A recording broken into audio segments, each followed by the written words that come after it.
Este fin de semana, concretamente la madrugada del viernes, un accidente automovilístico conmocionó a la Ciudad de México y es que, como hace muchísimo tiempo no se tenía registro, un conductor estrelló su unidad en contra de un poste, esto en el cruce del Paseo de la Reforma con Lieja, desafortunadamente resultando muertas 4 personas, con excepción justamente del conductor. ¿Cómo evoluciona este caso? Aquí el reporte.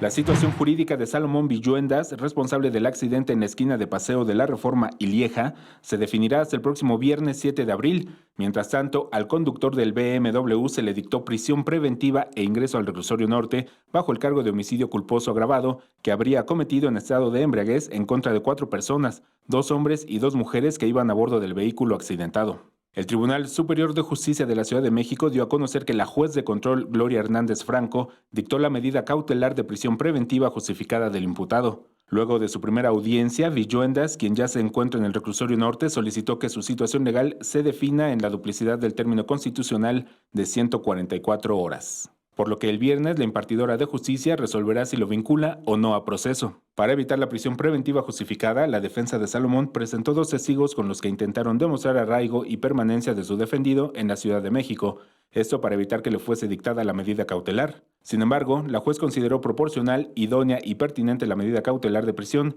A la audiencia acudieron víctimas indirectas entre los que se encontraban familiares de los fallecidos, quienes pidieron que el caso no quede impune. Alberto Álvarez Santana, 21 Noticias.